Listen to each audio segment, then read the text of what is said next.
भूत हितेन पोतले समंजस ज्ञान भूत चक्षुषा विराजितम ईन विधुन्वता तम क्षपा करेणे व गुणोत्कर करहि अहिंसा विश्व धर्म की जय। श्री शांतनाथ भगवान की जय। श्री अकंपनादि आचार्य सप्त सैकड़ा मुनराज की जय। विष्णु कुमार मुनराज की जय। श्यांसनाथ भगवान की जय। आचार्य शांत सागर छानी महाराज की जय। गुरुदेव आचार्य श्री सुमत सागर जी महाराज की जय। बंधुओं, भारतीय संस्कृति अपनी अनेकों विशेषताओं को लिए हुए है। यह श्रावण का महीना बड़ा महत्वपूर्ण माना जाता है, जिसमें अनेकों पर्व और उन अनेकों पर्वों में रक्षाबंधन पर्व बड़ा महत्वपूर्ण पर्व है। ये रक्षाबंधन पर्व हमें अपने निज घर की याद दिलाने के लिए आया है। यह रक्षाबंधन पर्व एक मैत्री का पर्व है। ये रक्षाबंधन पर्व पूरे वर्ष में जो हमारे अंदर विद्वेष की भावनाएं, बुराइयों की भावनाएं, शत्रुता की दुर्भावनाएं और बहुत तरह के मन मिटाव के प्रसंगों को दूर करने के लिए ये रक्षाबंधन पर्व आया है। इस रक्षाबंधन पर्व से अनेकों प्रसंग जुड़े हुए हैं। लौकिक प्रसंग और धार्मिक प्रसंग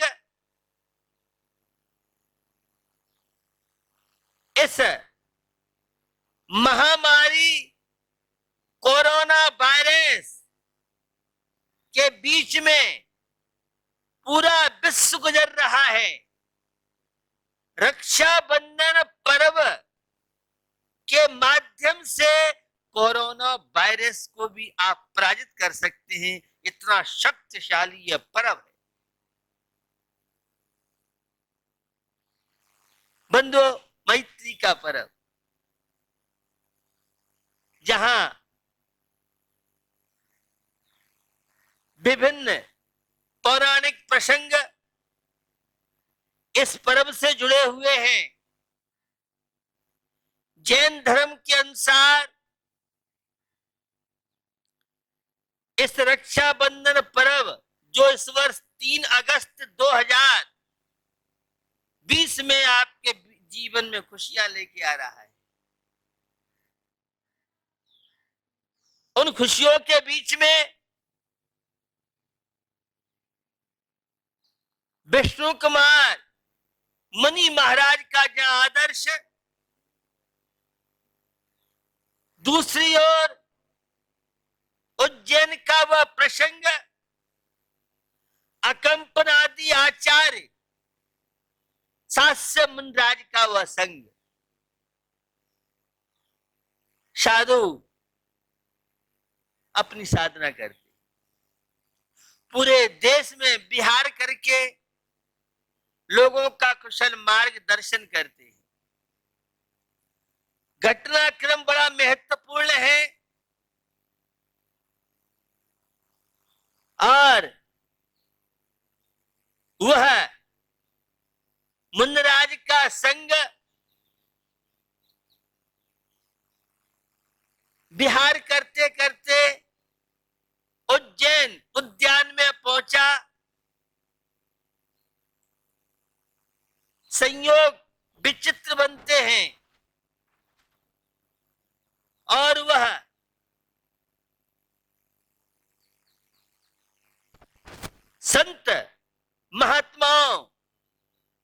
से जन सामान्य जुड़ता है। मालूम पड़ा शहर में ऐसे ऐसे तपस्वी मुनि महाराज, दिगंबर साधु, शास्य मुनराज दर्शन के लिए पहुंचे और आचार्य परमेष्टि बहुत कुशल हुआ करते हैं। उन्होंने सारे संघ को मौन दे दिया था। मैं पूरी घटना आपके बीच में नहीं सुना पाऊंगा, सीमित समय है। सबको मौन दे दिया था। एक मुनि महाराज, सुसागर नाम के मुनि महाराज को उनका संदेशा नहीं मिला था। राजा गए उनके साथ, और भी कुछ सज्जन लोग भी थे, कुछ विधर्मी भी थे। सब मुनि महाराज का मौन था। राजा ने दर्शन सबके किए और एक मुनि महाराज जब लौट के आ रहे थे हार से, तो कुछ राजा से ऐसे शब्द कहे, वे मुनि महाराज ताड़ गए। उन्होंने शास्त्रार्थ किया और शास्त्रार्थ में वे लोग हार गए, चले गए। लेकिन उन लोगों ने अपना अपमान समझा, सोचा हमारा अपमान किया है, बदला लेंगे। उधर मुनि महाराज गुरुदेव आचार्य के पास आके कहते हैं, प्रभु ऐसे ऐसे आज घटना घटी। उनका तुमने अच्छा नहीं किया। क्या करें गुरु जी, हमें पता नहीं था। आज तुमको वहीं पर तपश्चर्या करना है सारी रात, जो भी गुरु जी आज्ञा। और गुरु जी की आज्ञा हुई, जहां शास्त्रार्थ हुआ वहीं पर वे ध्यान में खड्गासन में लीन हो गए। उधर क्या हुआ, वे जो पराजित हुए उनका बदला लेना है, और नंगी तलवार हाथ में लेके जैसे ही निकले तो सोचा, अरे इनने अपमान किया है।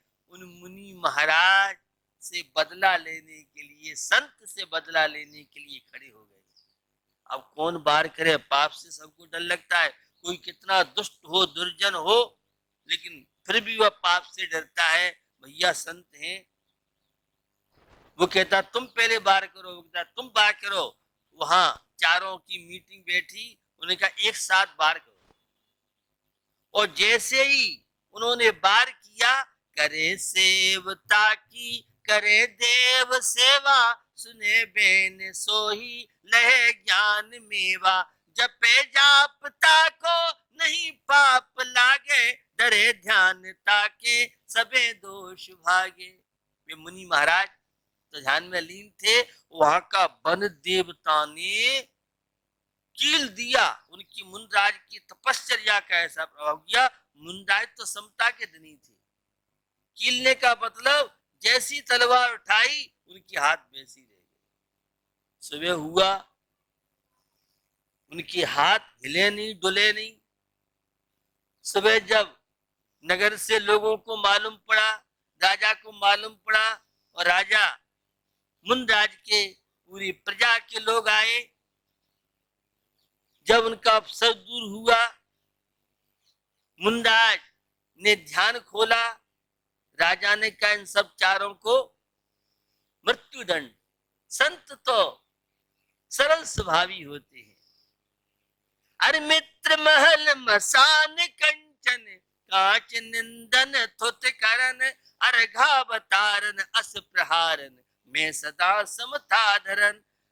संत कहते हैं राजन, इन्हें ऐसा दंड नहीं देना है, ये तो आवेश में आके किया है। तो उनको देश निकाला दे दिया। वे मुनि महाराज विहार करते हुए हस्तिनापुर पहुंचे, और उससे पहले ये चारों व्यक्ति जिन्होंने अपने अपमान का बदला लेने के लिए और उस राजा के पास पहुंचते हैं। राजा ने इनको रखा। कोई उस राजा का विरोधी था, उसको पकड़ के लाए और कहा, क्या वरदान तुम्हें चाहिए? हमें अभी नहीं चाहिए, हम जब चाहिएंगे ले लेंगे। वरदान सुरक्षा रख दिए। यह मुनराज पहुंचे। राजा वह धर्मात्मा था और धर्मात्मा राजा को सोचा कि मुनराज आज हमारी वह मालूम पड़ जाएगी तो निकाल दिए जाएंगे। तो वो कहती है, हमें राज्य चाहिए राजन। राजा बेचारा वचनबद्ध था और उन्होंने नरमेध नाम का यज्ञ रचा। साथ से मुनराज उन पे उपसर्ग हुआ। आकाश में श्रवण नक्षत्र कपा। एक दूसरे स्थान पर मुनि महाराज ने देखा, अवर ज्ञानी थे, और उन्होंने सारे से चुल्लक जी को कहा कि धर्मात्माओं पर संकट आया है और वे क्या हो सकता है। तो उन्होंने सारे से बताया। वे विष्णु कुमार मुनि महाराज जो रिद्धि सिद्धियां जिन्हें प्राप्त हो गई थी, तपस्वी थे। कहा, प्रभु बहुत बड़ा अनर्थ हो गया, सात से मुनराजों पर उपसर्ग आया है, मैं क्या करता हूं? आपको विक्रिया रिद्धि है। उनने हाथ बढ़ाया, हाथ बढ़ता चला गया और वे उसी समय हस्तिनापुर पहुंचे। वह भाई से कहते, तूने क्या किया है? मुझे पता नहीं था भैया, अब तुम रक्षा करो, ये मुनराज धर्मात्माओं की रक्षा करो। विष्णु कुमार मुनराज ने मुनि वेश का त्याग करके 52 का रूप रखा और जहां वे चारों दान दे रहे थे वहां पहुंचे। हमें भी चाहिए दान।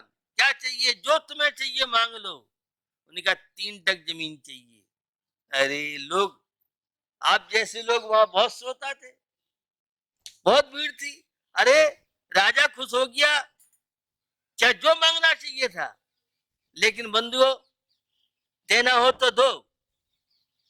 स्वीकृति दे दी और जैसे ही स्वीकृति दी, उन्हें विक्रिया के द्वारा पहला पैर सुमेरु पर्वत पर, दूसरा पैर मानसोत्तर पर्वत पर, तीसरे पैर रखने के लिए जमीन नहीं। वह कहते हैं, अब तो हमारे ऊपर रखो। क्षमा मांगते हैं वे आधार्मिक लोग। और उसी समय से जैन धर्म के अनुसार तीर्थंकर मुनि सुब्रत का राज्यकाल था और इस रक्षाबंधन पर्व पर मर्यादा पुरुषोत्तम श्री राम के पुत्र लव और कुश, उनका जन्म हुआ था, जन्मदिन माना जाता है।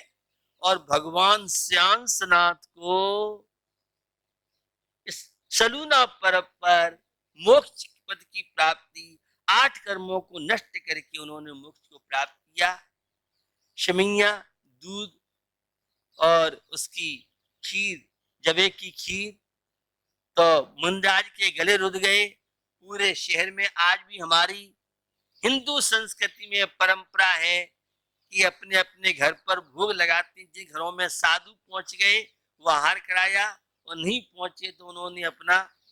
तो इस तरह से जैन दर्शन के अनुसार रक्षाबंधन पर्व की ये कहानी आप सबने सुनी होगी।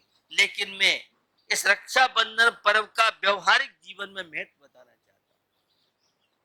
ये रक्षाबंधन पर्व, बहन भाई के हाथ में राखी बांधती है। इस वर्ष तो महामारी है, क्या होगा नहीं होगा, लेकिन फिर भी भाई का दायित्व बनता है बहन की सुरक्षा करना, और बहन का दायित्व बनता है कि वह अपने आचार विचार, वर्तमान में कौन बहन अच्छी राखी बांधेगी, और बहन देखती है कौन भैया अच्छे नोट देगा। ये स्वार्थ का संसार रह गया है भैया। ये सोने की राखी और चांदी की राखी और राखियों का महत्व नहीं है, महत्व तो तेरी भावना का है। एक छोटा सा धागा और वह आपको कर्तव्य का ज्ञान सिखाता है। इस कोरोना महामारी बीमारी को पराजित करने के लिए हम सब देशवासियों का दायित्व कर्तव्य बनता है। कोई भी हमारा देशवासी किसी भी कौम का हो, कोई भी हो, लेकिन दुखी नहीं रहना चाहिए। विष्णु कुमार मुनि महाराज ने जो वेश बदल करके उन्हें प्राश्चित लेके दीक्षा ली और उन्होंने मोक्ष पद की प्राप्ति की थी, तो यह वात्सल्य का प्रतीक ये रक्षाबंधन पर्व हमें शिक्षा दे रहा है। मंदिर की राखी भी कहीं होती है, परस्पर राखी बांधी जाती है, जहां बहन भाई के राखी बांधती है। कई तरह के प्रसंग आते हैं। एक हुमायूं बादशाह का प्रसंग आता है, जब राजा पर संकट आया तो राखी भेजी और उसकी रक्षा की। और बहुत तरह के प्रसंग इस रक्षाबंधन पर्व से जुड़े हुए हैं। लेकिन देश की रक्षा का दायित्व प्रत्येक बाल गोपाल पर है, और जहां देश की रक्षा का कर्तव्य आपके ऊपर जिम्मेदारी है, वहीं जिस परिवार में आप रहते हैं तो जेठानी और दौरानी सगी बहन की तरह रहेंगी, तो रक्षाबंधन पर्व मनाना सफल सार्थक है। दो सगी बहन कच्चे नीम की निवोरी श्रावण दे गई हो रे। श्रावण का महीना चल रहा है। हर बहू अपने ससुराल पियर में जाने का प्रयास करती है। इस वर्ष महामारी की वजह से यह पवित्र त्योहार है। भाई अपनी मर्यादा का पालन करे, बहन अपनी मर्यादा का पालन करे, और इस रक्षाबंधन पर्व में जिनसे जिनकी खटापट हो रही हो, तो भैया इस रक्षाबंधन पर्व में अपनी अपनी कषायों की गिनती खोल लो। भैया क्या लेके आए, क्या लेके जाओगे? सप्त सैकड़ा मुनिवर जान रक्षा करी विष्णु भगवान। तो भैया विष्णु कुमार मुनिराज एक धर्मात्मा का दायित्व बनता है। वह धर्मात्मा से निस्वार्थ प्रीति करे, न धर्मो धार्म कई बिना। आचार्य समंत बद्ध स्वामी ने कहा है, कुंद कुंद स्वामी की वह प्रसिद्ध गाथा, रत्तो बंदर कम्मम मुंचे जीवो विराग संपत्तो ये सोजनोपदेशो तम्मा कम्मी सुमारज्य। रक्षाबंधन पर्व हमारी कषाय घटाने के लिए आया है। ये रक्षाबंधन पर्व नार की घरों को स्वर्ग में बनाइए। कोरोना वायरस को पराजित करने के लिए रक्षाबंधन पर्व आया है। जितनी पवित्र भावनाएं होंगी, निस्वार्थ प्रीति होगी, केवल परिवार से नहीं, वसुधैव कुटुंबकम व्यास जी की सूक्ति है। पूरे विश्व में जितने प्राणी हैं सबको जीने का अधिकार है। हम किसी को अगर जीवन नहीं दे सकते, जीवन छीनने कोई अधिकार नहीं है। इस रक्षाबंधन पर्व में कोई भी नशा नहीं करे, शाकाहारी भोजन ले, बाजार की मिठाइयों का उपयोग बिल्कुल न करें, क्योंकि महामारी बीमारी चल रही है, आप सबको ज्ञात है। सात्विक भोजन लें, जो राष्ट्रीय नियम बताए गए हैं, दूरी बनाए रखें, सफाई का ध्यान रखें, हल्दी का उपयोग ज्यादा करें, काली मिर्च और दालचीनी आदि इनका काढ़ा उपयोग करें, गर्म पानी पिए। कोरोना वायरस तेजी से बढ़ता जा रहा है। सावधानी नहीं बरतोगे, लापरवाही बरतोगे, आपको ज्ञात है रोज संख्या भारत की बढ़ती जा रही है। तो इस रक्षाबंधन पर्व में सबके प्रति सुखी रहे सब जीव जगत के, कोई कभी न घबरावे, बैर पाप अभिमान छोड़ जग नित्य नए मंगल गावे। घर घर चर्चा रहे धर्म की, दोस्कत हो जावे, ज्ञान चरित उन्नत करे अपना, मनुष्य जन्म फल सब पावे। पूरे विश्व के प्राणियों से मैत्री भाव रखो, सबका कल्याण हो, सब सुखी रहें। जिससे तुम्हारी नींव बनती है, जो तुम्हारा दुश्मन तुम्हारा अपकार करे, उसके प्रति रक्षा बंधन पर्व में अच्छी भावना भाव। भैया तुम्हारा अच्छा बुरा तुम्हारे पुण्य पाप पे, सामने वाले का अच्छा बुरा उसके पुण्य पाप पे अच्छी भावना भा करके हम भी श्यामनाथ भगवान की तरह मोक्ष पद की प्राप्ति करें।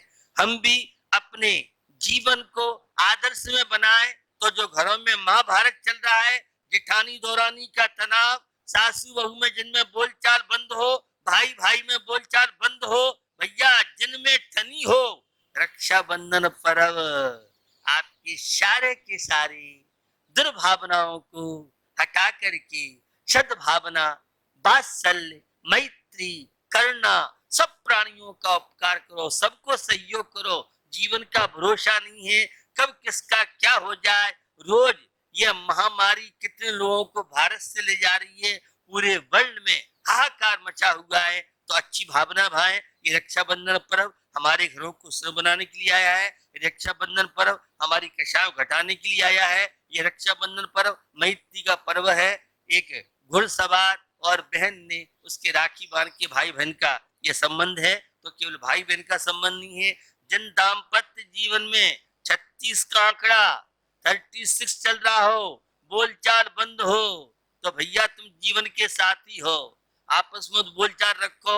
जिन जिनकी जिनसे ठनी हो, रक्षाबंधन पर्व में एक बार उनसे कॉल करो तो तुम्हारा रक्षाबंधन पर्व सफल सार्थ होगा।